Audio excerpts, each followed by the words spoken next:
हरे कृष्णा, राधे राधे। सभी भक्तों को सादर प्रणाम। आप सभी भक्तों का दिन शुभ एवं मंगलमय हो।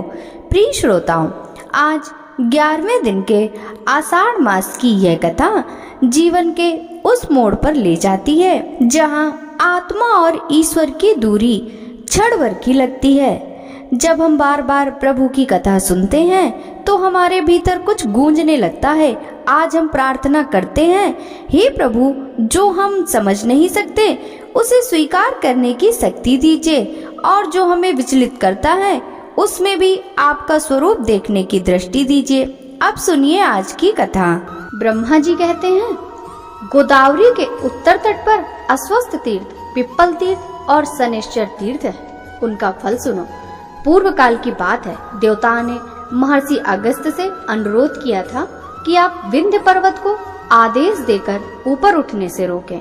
महर्षि अगस्त्य धीरे धीरे सहस्त्रों मुनियों के साथ विंध्य पर्वत के समीप गए। उन्होंने देखा नगश्रेष्ठ विंध्य असंख्य वृक्षों से व्याप्त सैकड़ों शिखरों से घिरा हुआ और बहुत ही ऊंचा है।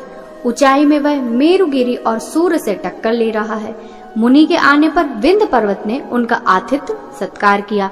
मुनि श्रेष्ठ अगस्त्य ने जब ब्राह्मणों के साथ विंध्यगिरी की प्रशंसा की और देवताओं का कार्य सिद्ध करने के लिए इस प्रकार कहा, पर्वत श्रेष्ठ, मैं तत्वदर्शी मुनियों के साथ तीर्थ यात्रा के उद्देश्य से दक्षिण दिशा की यात्रा करना चाहता हूँ। तुम मुझे जाने का मार्ग दो। मैं तुमसे आतिथ्य में यही मांगता हूँ, जब तक लौट ना आऊं तब तक तुम नीचे होकर ही रहना, इससे विपरीत ना करना। विंध्य पर्वत ने कहा, बहुत अच्छा, ऐसा ही करूंगा। महर्षि अगस्त्य उन मुनियों के साथ दक्षिण दिशा में चले गए। वे धीरे धीरे गौतमी के तट पर पहुंचकर सामत्सरिक यज्ञ में दीक्षित हो गए। उन्होंने ऋषियों के साथ 1 वर्ष तक के लिए यज्ञ आरंभ कर दिया। उन दिनों कैटभ के 2 पापी पुत्र राक्षस धर्म के कंटक हो रहे थे। उनका नाम था अश्वस्थ और पिप्पल। वे देवलोक में भी प्रसिद्ध थे। ब्राह्मणों को पीड़ा देना उनका नित्य का काम था। ब्राह्मणों का कष्ट देखकर महर्षिगण गोदावरी के दक्षिण तट पर नियम पूर्वक तपस्या करने वाले सूर्य पुत्र शनैश्चर के पास गए और उनसे उन राक्षसों के सब अत्याचार कह सुनाए। यह सुनकर शनैश्चर ब्राह्मण के वेश में रहने वाले अश्वस्थ नामक राक्षस के पास गए और स्वयं भी ब्राह्मण बनकर उन्होंने उसकी परिक्रमा की।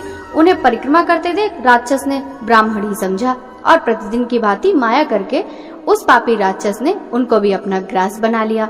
उसके शरीर में प्रवेश करके शनि ने उनकी आंतों को देखा। शनि की दृष्टि पड़ते ही वह पापात्मा राक्षस वज्र के मारे हुए पर्वत की भांति क्षण भर में जलकर भस्म हो गया। अस्वस्थ को भस्म करके वे ब्राह्मण रूपधारी शनि दूसरे राक्षस के पास गए।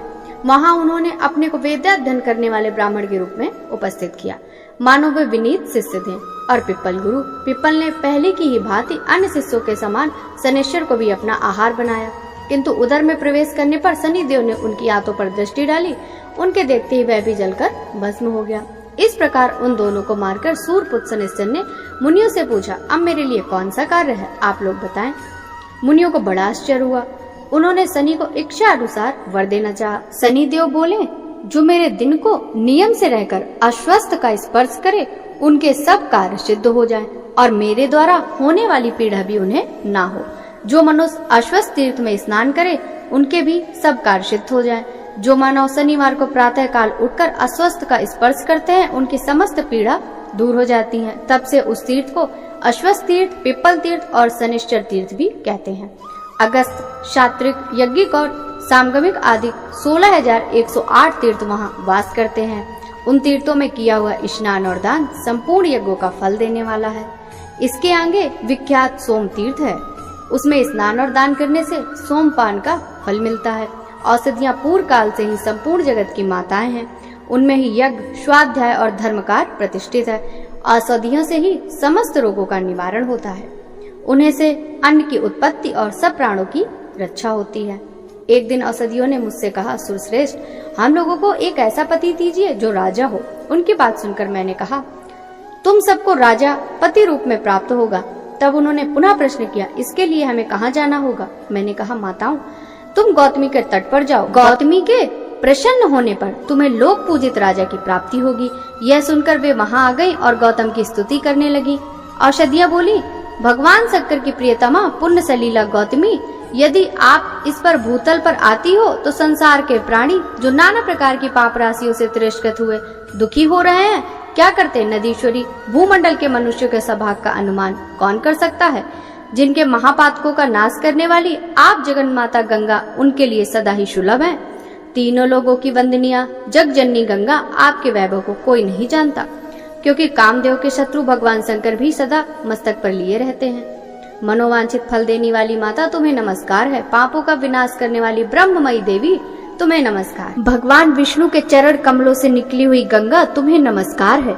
भगवान शंकर की जटा से प्रकट हुई गौतमी देवी तुम्हें नमस्कार है। इस प्रकार स्तुति करने वाली औषधियों से गंगा जी ने कहा, देवियों बताओ तुम्हें क्या दूं? औषधियां बोली, जगन माता हमें अत्यंत तेजस्वी राजा को पति रूप में दीजिए। गंगा जी ने कहा, माता औषधियों मैं अमृत रूप हूँ, तुम भी अमृत स्वरूपा हो, अतः तुम्हें तुम्हारे योग्य ही अमृतात्मा सोम को पति रूप में देती हूँ। गौतमी के इस वरदान का देवताओं, ऋषियों, चंद्रमा तथा औषधियों ने भी अनुमोदन किया। इसके बाद वे सब अपने अपने स्थान को चली गईं। जिस स्थान पर औषधियों ने समस्त पाप संताप का निवारण करने वाले अमृत स्वरूप राजा को सोम को पति रूप में प्राप्त किया, वह सोम तीर्थ के नाम से प्रसिद्ध हुआ। वहाँ स्नान और दान करने से पितर स्वर्ग में जाते हैं। जो प्रतिदिन इस प्रसंग को पढ़ता व स्मरण करता है वह दीर्घायु, पुत्रवान और धनवान होता है। तदंतर धान्य तीर्थ है, जो मनुष्य की सब अभिष्ट वस्तुओं देने वाला है। वह सुकाल उपस्थित करने वाला, कल्याणप्रद तथा मनुष्य को सब प्रकार की आपत्ति से मुक्त करने वाला है।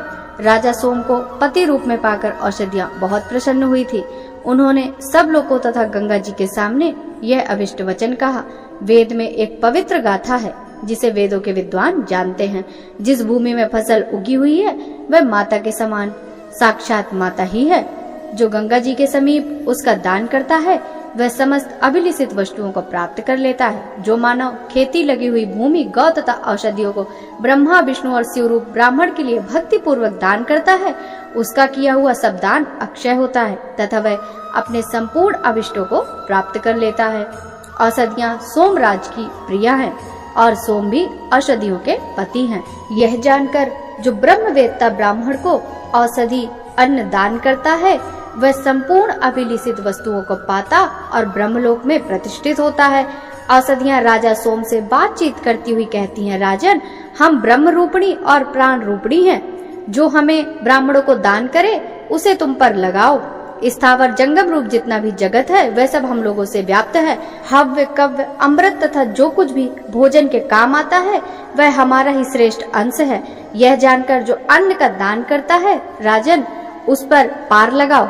राजा स्वयं जो भक्ति पूर्वक इस वेद की गाथा का श्रवण, स्मरण अथवा पाठ करे उसे तुम पार लगाओ। गंगा के किनारे जिस स्थान पर राजा सोम के साथ औषधियों ने इस वेद की गाथा का पाठ किया वह धान्य तीर्थ कहलाता है।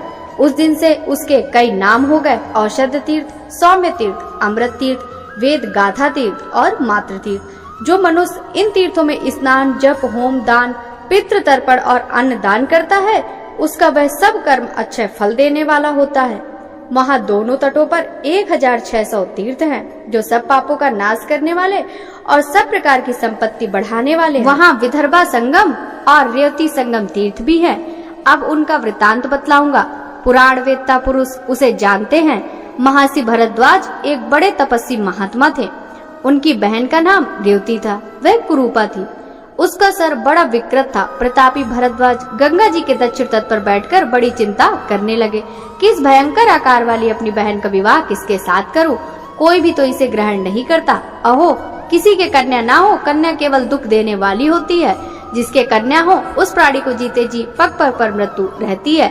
इस प्रकार वे अपने सुंदर आश्रम पर तरह तरह के विचार कर रहे थे। इतने में ही कट नाम के एक मुनि वहाँ भरद्वाज मुनि का दर्शन करने के लिए आए। उनकी अवस्था 16 वर्ष की थी। शरीर सुंदर था। वे शांत, जितेंद्री और सद्गुणों की खान थे। कट ने आते ही भरद्वाज को प्रणाम किया। भरद्वाज ने उनका विधि पूर्वक पूजन किया और आश्रम पधारने का कारण पूछा। कट ने कहा, मैं विद्यार्थी हूँ और इसी उद्देश्य से आपका दर्शन करने आया हूँ। जो उचित हो वह कीजिए। भारद्वाज ने कट से कहा, महामते तुम्हारी जो इच्छा हो पढ़ो। मैं पुराण, स्मृति, वेद तथा अनेक प्रकार के धर्म शास्त्र सब जानता हूँ। तुम सिर की अपनी रुचि बतलाओ। कुलीन, धर्मपरायण, गुरु सेवक तथा सुनी हुई विद्या को तत्काल धारण करने वाला शिष्य बड़े पुण्य से मिलता है। कट ने कहा, ब्राह्मण, मैं निष्पाप, सेवा परायण, भक्त, कुलीन और सत्यवादी शिष्य हूँ, मुझे अध्ययन कराइए। एवं अस्तु कहकर भारद्वाज ने कट को संपूर्ण विद्या पढ़ाई। विद्या पाकर कट बड़े प्रसन्न हुए। उन्होंने भारद्वाज से कहा, गुरुदेव, आपको नमस्कार है। मैं आपके मन के अनुकूल दक्षिणा देना चाहता हूँ। आप कोई दुर्लभ वस्तु भी मांग सकते हैं, बताइए क्या दूं?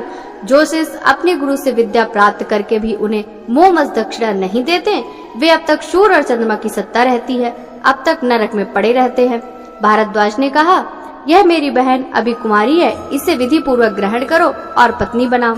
इसके प्रति प्रेम पूर्ण बर्ताव रखना, यही मैं दक्षिणा मांगता हूँ। कट ने कहा, बहुत अच्छा। यह कहकर गुरु के आदेश से विधि पूर्वक दी हुई रेवती का पाणी ग्रहण संस्कार हुआ। उसके सुंदर रूप की प्राप्ति के लिए वहीं रहकर देवेश्वर शंकर की आराधना की। रेवती ने भी शिव की प्रसन्नता के लिए उनका पूजन किया। इससे वह सुंदर रूपवती हो गई। उसका प्रत्येक अंग मनोहर दिखाई देने लगा। अब उसके रूप की कहीं समता नहीं थी। वहाँ रेवती के स्नान करने से जो जल की धारा प्रकट हुई, वह रेवती नाम की नदी हुई, जो रूप और सौभाग्य प्रदान करने वाली है। फिर कट ने उसकी पूर्ण रूपता की सिद्धि के लिए नाना प्रकार के कुशों से अभिषेक किया। इससे विदर्भा नाम की नदी प्रकट हुई। जो मनुष्य रेवती गंगा में श्रद्धा पूर्वक स्नान करता है, वह सब पापों से मुक्त हो विष्णु लोक में प्रतिष्ठित होता है। इसी प्रकार जो विदर्भा और गौतमी के संगम में स्नान करता है, उसे तत्काल भोग और मोक्ष की प्राप्ति होती है। वहाँ दोनों तटों पर 100 उत्तम तीर्थ हैं, जो सब पापों के नाशक तथा संपूर्ण सिद्धियों के दाता हैं। ब्रह्मा जी कहते हैं, गौतमी गंगा के उत्तर तट पर पूर्ण तीर्थ है। प्रेम से बोलिए श्री हरि विष्णु भगवान की जय। प्रिय श्रोताओं, आषाढ़ मास की कथा में आज बस इतना ही। अब सुनिए कल से आगे की पौराणिक कथा। पुलत्स्य जी बोले, राजन, पूर्व काल में स्वयं भगवान ने जब रघुवंश में अवतार लिया था, तब वहाँ वे श्री राम नाम से विख्यात हुए। तब उन्होंने लंका में जाकर रावण को मारा और देवताओं का कार्य किया था। इसके बाद जब वे वन से लौटकर पृथ्वी के राज सिंहासन पर स्थित हुए, उस समय उनके दरबार में बहुत से महात्मा ऋषि उपस्थित हुए। महर्षि अगस्त जी की आज्ञा से द्वारपाल ने तुरंत जाकर महाराज को ऋषियों के आगमन की सूचना दी। सूर्य के समान तेजस्वी महर्षियों को द्वार पर आया जान श्री रामचंद्र जी ने द्वारपालों से कहा, तुम शीघ्र ही उन्हें भीतर ले आओ। श्री राम जी की आज्ञा से द्वारपाल ने उन मुनियों को सुखपूर्वक महल के भीतर पहुंचा दिया। उन्हें आया देख रघुनाथ जी हाथ जोड़कर खड़े हो गए और उनके चरणों में प्रणाम करके उन्होंने उन सबको आसनों पर बिठाया। तदंतर पुरोहित वशिष्ठ जी ने पाद्य, अर्घ और आचमनी निवेदन करके उनका आतिथ्य सत्कार किया। तत्पश्चात श्री रामचंद्र जी ने जब उनसे कुशल समाचार पूछा, तब वे वेद वेदता महर्षि इस प्रकार बोले, महाबाहु, आपके प्रताप से सर्वत्र कुशल है। रघुनंदन, बड़े सौभाग्य की बात है कि शत्रु दल का संहार करके लौटे हुए आपको हम लोग सकुशल देख रहे हैं। कुलघाती पापी एवं दुरात्मा रावण ने आपकी पत्नी को हर लिया था, वह उन्हीं के तेज से मारा गया। आपने उसे युद्ध में मार डाला। रघु सिंह, आपने जैसा कर्म किया वैसा कर्म करने वाला इस संसार में दूसरा कोई नहीं है। राजेंद्र, हम सब लोग यहाँ आपसे वार्तालाप करने के लिए आए हैं। इस समय आपका दर्शन करके हम पवित्र हो गए। आपके दर्शन से हम वास्तव में आज तपस्वी हुए। आपने सबसे शत्रुता रखने वाले रावण का वध करके हमारे आंसू पोंछे हैं और सब लोगों का अभयदान दिया है। काकुस्थ, आपके पराक्रम की कोई थाह नहीं। आपकी विजय से वृद्धि हो रही, यह बड़े आनंद की बात है। हमने आपका दर्शन और आपके साथ संभाषण कर लिया। अब हम लोग अपने अपने आश्रम को जाएंगे। रघुनंदन, आप भविष्य में कभी हमारे आश्रम पर भी आइएगा। पुलत्स्य जी कहते हैं, भीष्म, ऐसा कहकर वे मुनि उस समय अंतर्ध्यान हो गए। उनके चले जाने पर धर्मात्माओं में श्रेष्ठ श्री रामचंद्र जी ने सोचा, हो मुनि अगस्त ने मेरे सामने ही जो यह प्रस्ताव रखा है कि रघुनंदन फिर कभी मेरे आश्रम पर भी आना, तब अवश्य ही मुझे महर्षि अगस्त के यहाँ जाना चाहिए और देवताओं की कोई गुप्त बात हो तो उसे सुनना चाहिए, अथवा यदि कोई वे दूसरा काम बताएं तो उसे भी करना चाहिए। ऐसा विचार कर महात्मा रघुनाथ जी पुनः प्रजा पालन में लग गए।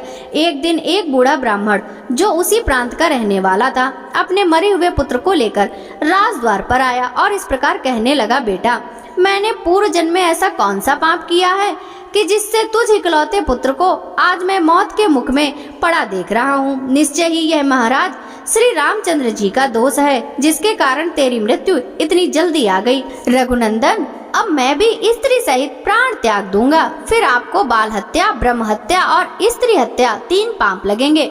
रघुनाथ जी ने उस ब्राह्मण की दुख और शोक से भरी हुई सारी बात सुनी। फिर उसे चुप कराकर महर्षि वशिष्ठ जी से पूछा, गुरुदेव, ऐसी अवस्था में इस अवसर पर मुझे क्या करना चाहिए? इस ब्राह्मण की कही हुई बात सुनकर मैं किस प्रकार अपने दोष का मार्जन करूं? कैसे इस बालक को जीवन दान दूं? वे वशिष्ठ के सामने खड़े हो अन्य ऋषियों के समीप महाराज श्री राम से बोले, रघुनंदन, इस बालक की जिस प्रकार अकाल मृत्यु हुई है उसका कारण बताता हूँ, सुनिए। पहले सतयुग में सब और ब्राह्मणों की ही प्रधानता थी। कोई ब्राह्मणेतर पुरुष तपस्वी नहीं होता था। उस समय सभी अकाल मृत्यु से रहित और चिरजीवी होते थे। फिर त्रेता युग आने पर ब्राह्मण और क्षत्रिय दोनों की प्रधानता हो जाती है। दोनों ही तप में प्रवृत्त होते हैं। द्वापर में वैश्यों में भी तपस्या का प्रचार हो जाता है। यह तीनों युगों के धर्म की विशेषता है। इन तीनों युगों में शूद्र जाति का मनुष्य तपस्या नहीं कर सकता। केवल कलयुग में शूद्र जाति को भी तपस्या का अधिकार होगा। राजन, इस समय आपके राज्य की सीमा पर एक खोटी बुद्धि वाला शूद्र अत्यंत कठोर तपस्या कर रहा है। उसी के शास्त्र विरुद्ध आचरण के प्रभाव से इस बालक की मृत्यु हुई है। राजा के राज्य या नगर में जो कोई भी अधर्म अथवा अनुचित कर्म करता है उसके पाप का चतुर्थांश राजा के हिस्से में आता है। अतः पुरुष श्रेष्ठ, आप अपने राज्य में घूमिए और जहाँ कहीं भी पाप होता दिखाई दे उसे रोकने का प्रयत्न कीजिए। ऐसा करने से आपके धर्म, बल और आयु की वृद्धि होगी। साथ ही यह बालक भी जी उठेगा। नारद जी के इस कथन पर रघुनाथ जी को बड़ा आश्चर्य हुआ। वे अत्यंत हर्ष में भरकर लक्ष्मण से बोले, सौम्य, जाकर उस श्रेष्ठ ब्राह्मण को सांत्वना दो और उस बालक के शरीर को तेल से भरी नाव में रखवा दो। जिस प्रकार भी उस निरपराध बालक के शरीर की रक्षा हो सके वह उपाय करना चाहिए। उत्तम लक्षणों से युक्त सुमित्रा कुमार लक्ष्मण को इस प्रकार आदेश देकर भगवान श्री राम ने पुष्पक विमान का स्मरण किया। रघुनाथ जी का अभिप्राय जानकर इच्छानुसार चलने वाला वह स्वर्ण भूषित विमान एक ही मुहूर्त में उनके समीप आ पहुंचा और हाथ जोड़कर बोला, महाराज, आपका आज्ञाकारी यह दास सेवा में उपस्थित है। पुष्पक की सुंदर उक्ति सुनकर महाराज श्री राम महर्षि वशिष्ठ को प्रणाम करके विमान पर आरूढ़ हुए और धनुष, भाता एवं चमचमाता हुआ खड्ग लेकर तथा लक्ष्मण और भरत को नगर का बाहर सौंप दक्षिण दिशा की ओर चल दिए। एक पर्वत के दक्षिण किनारे बहुत बड़ा तालाब दिखाई दिया। रघुनाथ जी ने देखा उस सरोवर के तट पर एक तपस्वी नीचा मुंह किए लटक रहा है और बड़ी कठोर तपस्या कर रहा है। भगवान श्री राम उस तपस्वी के पास जाकर बोले, तापस, मैं दशरथ का पुत्र राम हूँ और कौतूहलवश तुमसे एक प्रश्न पूछता हूँ। मैं यह जानना चाहता हूँ तुम किस लिए तपस्या करते हो? ठीक ठीक बताओ। तुम ब्राह्मण हो या दुर्जय क्षत्रिय, तीसरे वर्ण में उत्पन्न वैश्य हो या शूद्र? तपस्या सत्व स्वरूप और नित्य है। उसका उद्देश्य है स्वर्ग आदि उत्तम लोकों की प्राप्ति। तप सात्विक, राजस और तामस 3 प्रकार का होता है। ब्रह्मा जी ने जगत के उपकार के लिए तपस्या की सृष्टि की है। क्षत्रियोचित तेज की प्राप्ति के लिए किया जाने वाला भयंकर तप राजस कहलाता है तथा दूसरों को नाश करने के लिए तपस्या की जाती है वह तामस कही गई है। तुम्हारा भाव आसुर जान पड़ता है तथा मुझे ऐसा प्रतीत होता है कि तुम द्विज नहीं हो। अनायास ही महान कर्म करने वाले श्री रघुनाथ जी के उपर्युक्त वचन सुनकर नीचे मस्तक करके लटका हुआ शूद्र उसी अवस्था में बोला, नृपश्रेष्ठ, आपका स्वागत है रघुनंदन। चिरकाल के बाद मुझे आपका दर्शन हुआ है।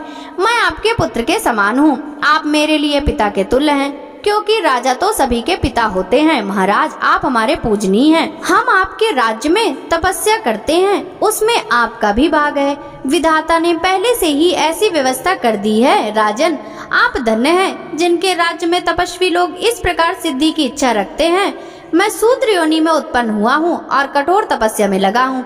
पृथ्वीनाथ, मैं झूठ नहीं बोलता, क्योंकि मुझे देवलोक प्राप्त करने की इच्छा है। काकुस्थ, मेरा नाम शंभूक है। वह इस प्रकार बातें कर ही रहा था कि श्री रघुनाथ जी ने म्यान से चमचमाती हुई तलवार निकाली और उसका उज्जवल मस्तक धड़ से अलग कर दिया। उस सूत्र के मारे जाने पर इंद्र और अग्नि आदि देवता साधु साधु कहकर बारंबार श्री रामचंद्र जी की प्रशंसा करने लगे। आकाश से श्री रामचंद्र जी के ऊपर वायु देवता के छोड़े हुए दिव्य फूलों की सुगंध भरी वृष्टि होने लगी। जिस क्षण यह सूत्र मारा गया, ठीक उसी समय वह बालक भी जी उठा। पुलत्स जी कहते हैं, तदंतर देवता लोग अपने बहुत से विमानों के साथ वहां से चल दिए। श्री रामचंद्र जी ने भी शीघ्र ही महर्षि अगस्त के तपोवन की ओर प्रस्थान किया। फिर श्री रघुनाथ जी पुष्पक विमान से उतरे और मुनि श्रेष्ठ अगस्त को प्रणाम करने के लिए उनके समीप गए। श्री राम बोले, मुनि श्रेष्ठ, मैं दशरथ का पुत्र राम आपको प्रणाम करने के लिए सेवा में उपस्थित हुआ हूँ। आप अपनी सौम्य दृष्टि से मेरी ओर निहारिए। इतना कहकर उन्होंने बारंबार मुनि के चरणों में प्रणाम किया और कहा, भगवान, मैं संभोग नामक शूद्र का वध करके आपका दर्शन करने की इच्छा से यहाँ आया हूँ। कहिए, आपके शिष्य कुशल से है ना? इस वन में तो कोई उपद्रव नहीं है। अगस्त जी बोले, रघुश्रेष्ठ, आपका स्वागत है। जगत वंदन सनातन परमेश्वर, आपके दर्शन से आज मैं इन मुनियों सहित पवित्र हो गया। आपके लिए यह अर्घ प्रस्तुत है, इसे स्वीकार करें। आप अपने अनेकों उत्तम गुणों के कारण सदा सबके सम्मान पात्र हैं। मेरे हृदय में तो आप सदा ही विराजमान रहते हैं, अतः मेरे परम पूज्य हैं। आपने अपने धर्म से ब्राह्मण के मरे हुए बालक को जिला दिया। भगवान, आज रात को आप मेरे पास रुकिए। महामते, कल सवेरे आप पुष्पक विमान से अयोध्या को लौट जाइएगा। सौम्य, यह आभूषण विश्वकर्मा का बनाया हुआ है। यह दिव्य आभरण है और अपने दिव्य रूप एवं तेज से जगमगा रहा है। राजेंद्र, आप इसे स्वीकार करके मेरा प्रिय कीजिए, क्योंकि प्राप्त हुई वस्तु का पुनः दान कर देने से महान फल की प्राप्ति बताई गई है। श्री राम ने कहा, ब्राह्मण, आपका दिया हुआ दान लेना मेरे लिए निंदा की बात होगी। क्षत्रिय जानबूझकर ब्राह्मण का दिया हुआ दान कैसे ले सकता है? यह बात आप मुझे बताइए। किसी आपत्ति के कारण मुझे कष्ट हो, ऐसी बात भी नहीं, फिर दान कैसे लूं? इसे लेकर तो मुझे केवल दोष का भागी होना पड़ेगा, इसमें तनिक भी संदेह नहीं। अगस्त्य जी बोले, श्री राम, प्राचीन सतयुग में जब अधिकांश मनुष्य ब्राह्मण ही थे, तब समस्त प्रजा राजा से हीन थी। एक दिन सारी प्रजा पुराण पुरुष ब्रह्मा जी के पास राजा प्राप्त करने की इच्छा से गई और कहने लगी, लोकेश्वर, जैसे देवताओं के राजा देवादिदेव इंद्र है, उसी प्रकार हमारे कल्याण के लिए भी इस समय एक ऐसा राजा नियत कीजिए जिसे पूजा और भेंट देकर सब लोग पृथ्वी का उपभोग कर सके। तब देवताओं में श्रेष्ठ ब्रह्मा जी ने इंद्र सहित समस्त लोकपालों को बुलाकर कहा, तुम सब लोग अपने अपने तेज का अंश यहाँ एकत्रित करो। तब संपूर्ण लोकपालों ने मिलकर 4 भाग दिए। वह भाग अक्षय था, उससे अच्छे राजा की उत्पत्ति हुई। लोकपालों के अंश को ब्रह्मा जी ने मनुष्यों के लिए एकत्रित किया। उसी से राजा का प्रादुर्भाव हुआ, जो प्रजाओं के हित साधन में कुशल होता है। इंद्र के भाग से राजा सब पर हुकूमत चलाता है। वरुण के अंश से समस्त देवधारियों का पोषण करता है। कुबेर के अंश से वह याचकों को धन देता है, तथा राजा में जो यमराज का अंश है, उसके द्वारा वह प्रजा को दंड देता है। रघुश्रेष्ठ, उसी इंद्र के भाग से आप भी मनुष्यों के राजा हुए, इसलिए प्रभु मेरा उद्धार करने के लिए यह आभूषण ग्रहण कीजिए। पुलत्स जी कहते हैं, राजन, तब श्री रघुनाथ जी ने महात्मा अगस्त के हाथ से वह दिव्य आभूषण ले लिया, जो बहुत ही विचित्र था और सूर्य की तरह चमक रहा था। उसे लेकर वे निहारते रहे, फिर बारंबार विचार करने लगे, ऐसे रत्न तो मैंने विभीषण की लंका में भी नहीं देखे। इस प्रकार मन ही मन सोच विचार करने के बाद श्री रामचंद्र जी ने महर्षि अगस्त से उस दिव्य आभूषण की प्राप्ति का वृतांत पूछना आरंभ किया। श्री राम बोले, ब्राह्मण, यह रत्न तो बड़ा अद्भुत है, राजाओं के लिए भी यह अलभ्य ही है। आपको यह कहां से और कैसे मिल गया तथा किसने इस आभूषण को बनाया है? अगस्त जी ने कहा, रघुनंदन, पहले त्रेता युग में एक बहुत विशाल वन था। इसका व्यास 100 योजन का था, किंतु उसमें ना कोई पशु रहता था न पक्षी। उस वन के मध्य भाग में 4 कोस लंबी एक झील थी, जो हंस और कारंडव आदि पक्षियों से सकुशल थी। वहाँ मैंने एक बड़े आश्चर्य की बात देखी। सरोवर के पास ही एक बहुत बड़ा आश्रम था, जो बहुत पुराना होने पर भी अत्यंत पवित्र दिखाई देता था, किंतु उसमें कोई तपस्वी नहीं था और ना ही कोई जीव भी थे। मैंने उस आश्रम में रहकर ग्रीष्म काल की एक रात्रि व्यतीत की। सवेरे उठकर जब तालाब की ओर चला तो रास्ते में मुझे एक बहुत बड़ा मुर्दा दिख पड़ा, जिसका शरीर अत्यंत हष्ट पुष्ट था। मालूम होता था कि किसी तरुण पुरुष की लाश है। उसे देखकर मैं सोचने लगा, यह कौन है, इसकी मृत्यु कैसे हो गई तथा यह इस महान वन में कैसे आया था। इन सारी बातों का मुझे अवश्य पता लगाना चाहिए। मैं खड़ा खड़ा यही सोच ही रहा था कि इतने में आकाश से एक दिव्य अद्भुत विमान उतरा दिखाई दिया। वह परम सुंदर और मन के समान वेगशाली था। एक ही क्षण में वह विमान सरोवर के निकट आ पहुंचा। मैंने देखा उस विमान में एक दिव्य मनुष्य उतरा और सरोवर में नहाकर उस मुर्दे का मांस खाने लगा। भरपेट उस मोटे ताजे मुर्दे का मांस खाकर वह फिर सरोवर में उतरा और उसकी शोभा निहारकर फिर शीघ्र ही स्वर्ग की ओर जाने लगा। उस शोभा संपन्न देवोपम पुरुष को ऊपर जाते देख मैंने कहा, स्वर्ग लोक के निवासी महाभाग तनिक ठहरो, मैं तुमसे एक बात पूछता हूँ, तुम्हारी ये कैसी अवस्था है? तुम कौन हो? देखने में तो तुम देवता के समान जान पड़ते हो, किंतु तुम्हारा भोजन बहुत ही घृणित है। सौम, ऐसा भोजन क्यों करते हो और कहाँ रहते हो? रघुनंदन, मेरी बात सुनकर उस स्वर्गवासी पुरुष ने हाथ जोड़कर कहा, विप्रवर, मेरा जैसा वृतांत है आप उसे सुनिए। पूर्व काल की बात है, विदर्भ देश में मेरे महायशस्वी पिता राज्य करते थे। वे वसुदेव के नाम से त्रिलोकी में विख्यात और परम धार्मिक थे। उनके 2 स्त्रियां थीं। उन दोनों में से एक एक करके 2 पुत्र हुए। मैं उनका ज्येष्ठ पुत्र था। लोग मुझे श्वेत कहते थे। मेरे छोटे भाई का नाम सूरत था। पिता की मृत्यु के बाद पूर्ववासियों ने विदर्भ देश के राज्य पर मेरा अभिषेक कर दिया। तब मैं वहां पूर्ण सावधानी के साथ राज्य संचालन करने लगा। इस प्रकार राज्य और प्रजा का पालन करते हुए मुझे कई हजार वर्ष बीत गए। एक दिन किसी निमित्त को लेकर मुझे प्रबल वैराग्य हो गया और मैं मरण पर्यंत तपस्या का निश्चय करके इस तपोवन में चला आया। राज पर मैंने अपने भाई महारथी सूरत का अभिषेक कर दिया था। फिर इसी सरोवर पर आकर मैंने अत्यंत कठोर तपस्या आरंभ की। 80,000 वर्षों तक इस वन में मेरी तपस्या चालू रही। उसके प्रभाव से मुझे भुवनों में सर्वश्रेष्ठ कल्याण में ब्रह्मलोक की प्राप्ति हुई, किंतु वहां पहुंचने पर मुझे भूख और प्यास अधिक सताने लगी।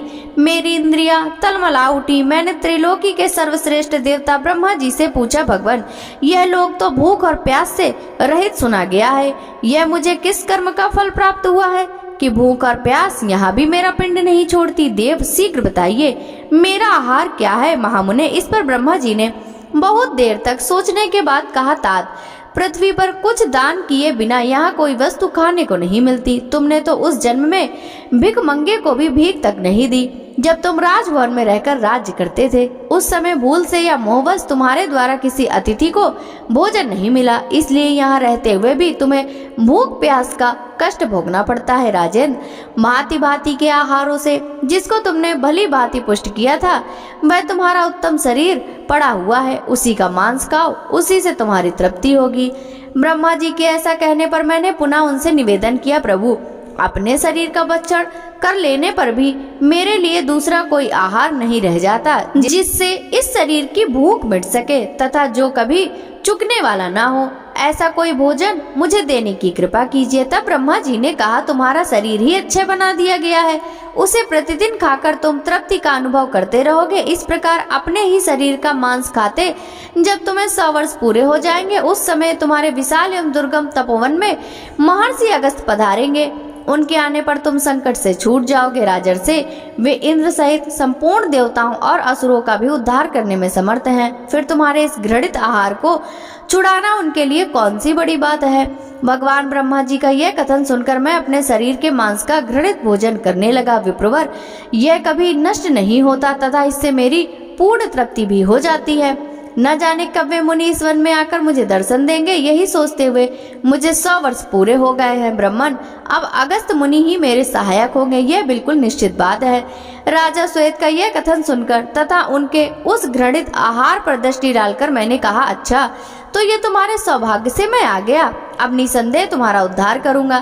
तब वे मुझे पहचान कर दंड की भांति मेरे सामने पृथ्वी पर पड़ गए। यह देख मैंने उन्हें उठा लिया और कहा, बताओ मैं तुम्हारा कौन सा उपकार करूं?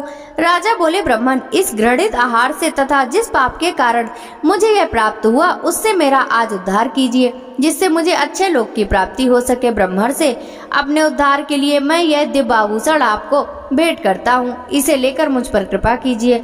रघुनंदन, उस स्वर्गवासी राजा की ये दुख भरी बातें सुनकर उसके उद्धार की दृष्टि से ही वह दान मैंने स्वीकार किया, लोभवश नहीं। उस आभूषण को लेकर ज्यों ही मैंने अपने हाथ पर रखा, उसी समय उनका वह मुर्दा शरीर अदृश्य हो गया। फिर मेरी आज्ञा लेकर वे राजर्षि बड़ी प्रसन्नता के साथ विमान द्वारा ब्रह्मलोक को चले गए। इंद्र के समान तेजस्वी राजर्षि श्वेत ने ही मुझे यह सुंदर आभूषण दिया था और इसे देकर वे पाप से मुक्त हो गए। प्रिय श्रोताओं, ये थी आज की कथाएं। पसंद आई हो तो वीडियो को लाइक करके चैनल को सब्सक्राइब कीजिएगा। आपसे मिलते हैं अगले अध्याय की कथा के साथ। तब तक सभी भक्तों को हरे कृष्णा, राधे राधे।